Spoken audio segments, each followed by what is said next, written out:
Mga kabida, isang magandang oras sa lahat at welcome po sa aking channel. Ito po, pag-usapan po natin, ito hong resulta po ngayon sa election po na nangyari po kahapon, mga kabida. Ang dami hong mga sorpresa po, ang pumasok. Mga senatorial bets na hindi ho natin inaasahan po mga kabida na makapasok po sa Magic 12 ay nakapasok po mga kabida sa Magic 12 as of 4:31 AM. Okay? Today. Alright? Base ho sa pinaka-latest na count mula sa COMELEC server po mga kabida. Ang mga surprises na sinasabi ko po, ito hong pagpasok po ni Bam Aquino at Kiko Pangilinan, hindi lang po simpleng sa Magic 12, kundi sa Magic 5 talaga, mga kabida, Grabe pull off yung kanila pong pagpasok po mga kabida sa Magic 12, okay? Now, aside po kay Kiko Pangilinan at Bam Aquino, very surprising din ito hong pagpasok po ni Congressman Rodante Marcoleta po mga kabida sa Magic 12, okay? Matapos pong inendorso po ng Iglesia ni Cristo, ito hong si Rodante Marcoleta bigla hong tumaas yung kanya hong positioning sa Magic 12 po mga kabida. Okay? Now, out of 12 candidates po mga kabida ng PDP Laban, maswerte po, nakapasok po ang 5 mga kandidato po nila. Alright? Including ito hong 2 adopted po, si Senator Amy Marcos at Congresswoman Camille Villar. Alright? Sa part po ng Alyansa para sa Bagong Pilipinas naman, 5 kandidato rin ang nakapasok po sa kanila mga kabida sa Magic 12. So, pantay po yung PDP Laban at saka ito pong Alyansa para sa Bagong Pilipinas. Alright? Meron po silang tig-5 mga kandidato po na nakapasok po sa Magic 12 po mga kabida. Alright? At ang bumuo po ng Magic 12 po nila ay ito pong si Bam at saka ito pong si Kiko Pangilinan. Ayan. Ito po. Babasahin po natin yung pinaka-latest result as of 4:31 AM today. Okay, base ho sa pinaka-latest count ng COMELEC server po mga kabida, Nagtap pa rin ito pong si Senator Bongo, nakakuha po mga kabida ng 21,729,790 votes. Ayan. Pangalawa po, ito po yung sinabi ko po kanina mga kabida, na big surprise. Ito pong si Bam Aquino, number 2 spot, nakakuha po ng 16,794,699 votes. Ayan.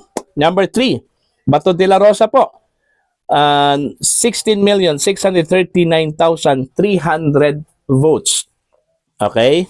And then number 4, si Erwin Tulfo, 13,781,873 votes mga kabida, Number 5 po, ito pong si Kiko Pangilinan. Big surprise din ito, mga kabida. Okay? Kung maalala po ninyo, umiyak po itong si Sharon Cuneta, yung last day po, yung last day ata ng campaign period, nabalitaan po natin 'yan dahil daw bakit ayaw daw iboto ng mga tao itong kanyang asawa na si Kiko Pangilinan, kasi kung titingnan po natin yung mga surveys, kulelat talaga ito pong si former Senator Kiko Pangilinan po mga kabida, pero nag-pave way yung kanyang pag-iyak mga kabida ni Miss Sharon Cuneta.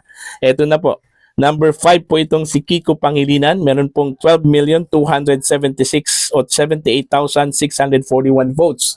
Okay? Number 6, ito pong si Congressman Rodante Marcoleta. Okay? Dark horse po ito mga kabida, Alright? Nakakuha po siya ng 12,200,940 votes. Ayan. Ping Lacson po, number 7, 12,116,320 votes. Samantalang ito pong number 8, si Tito Soto, 11,909,561 votes. Number 8 po mga kabida, ito pong si Pia Cayetano, 11,684,846 votes. Samantalang number 10 po itong si Camille Villar, Okay? Isa din sa mga inendorso po mga kabida ng Iglesia at inendorso po ni Vice President Sara Duterte, ano? Nakakuha po ng 10,997,784 votes. Samantalang number 10, ito, kagabi po, ito hong si Lito Lapid po mga kabida, no? Number 12 po ito. Pero ngayon, number 11 na po, ano? 10,793,298 votes. At itong number 11 po kagabi, ano? Si Amy Marcos po mga kabida, nasa number 12 na po ngayon, ano?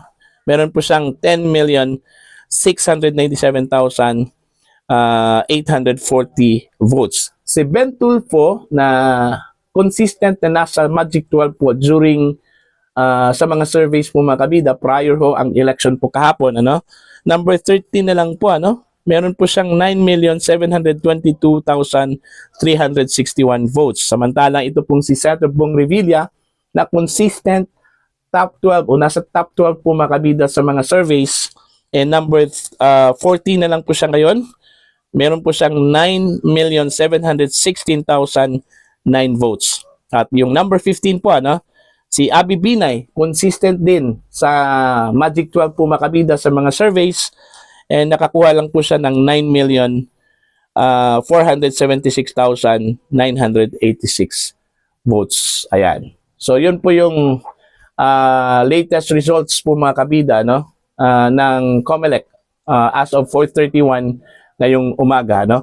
Kaya nang sinabi ko po kanina, dami hong mga sorpresa na hindi ho natin inaasahan na makapasok po ano sa Magic 12, kagaya ho ni Kiko at saka ni Bam Aquino, ano, pero nangyari po ano mga kabida. Now, sa endorsement po ng Iglesia ni Cristo, kagaya ng sinabi ko po ano, out of 8 candidates, 6 yung pumasok po ano mga kabida. Ang hindi lang po nakapasok po sa kanila, ito pong si Tol Tolentino at saka si Bong Revilla, mga kabida. Now, ang tanong, ito pong si Senator Bong Revilla, kaya pa ba niyang habulin yung number 12 na si Senator Amy Marcos? Sa palagay ko po, medyo mahihirapan na po, ano? Kasi ho, kung titingnan po natin yung percentage po mga kabida ng mga boto na kinount po ngayon ng COMELEC, malayo na po, nasa 80% na mga kabida, no?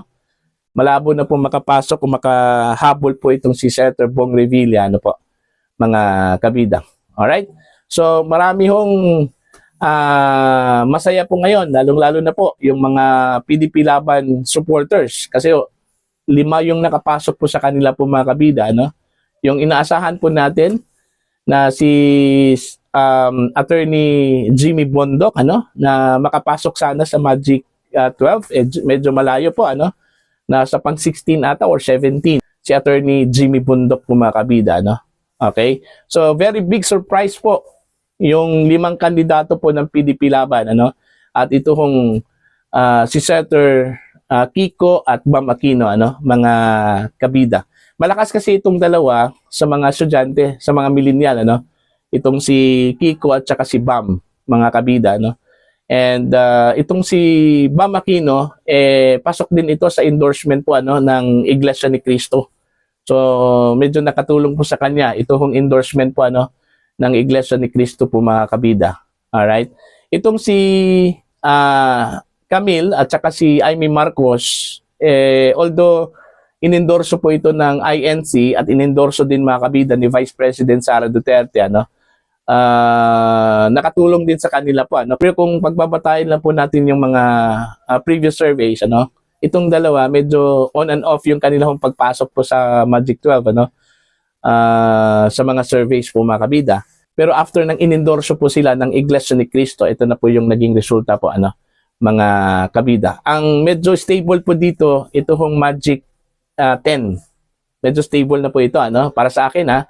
Pero itong number 11 at saka number 12, medyo pwede hong magpalit yung kanila pong positioning po mga kabida, no? Ang number 13 na si Senatorial Ben Tulfo mga kabida, no? Okay? Ang difference between Amy Marcos at itong si Ben Tulfo, malaki po, ano? Almost 1 million mga kabida. Almost a million po, ano. So, pwede pa pong magbago po ito kasi nasa 20% pa lang po o 20% na lang yung ika-count po ng COMELEC, ano, mga kabida. So, kung kaya kong habulin po kung yung natirang 20% po makabida ay lahat ay maibigay dun po kay Ben Tulfo, kayang habulin po ni Ben Tulfo ito pong si Senator Amy Marcos, ano. Kasi almost a million lang po yung difference po ng kanilang pong boto, ano, mga kabida. So yan lang po, ano, para po sa inyo. Ano po ang inyong pananaw at opinion ho dito, ano? Please comment down, mga kabida. Para sa mga hindi pa po subscriber sa akin channel, please subscribe. Just click the subscribe button, click the notification bell, click all para updated po kayo sa aking mga uploads. Maraming salamat po sa inyong lahat, mga kabida.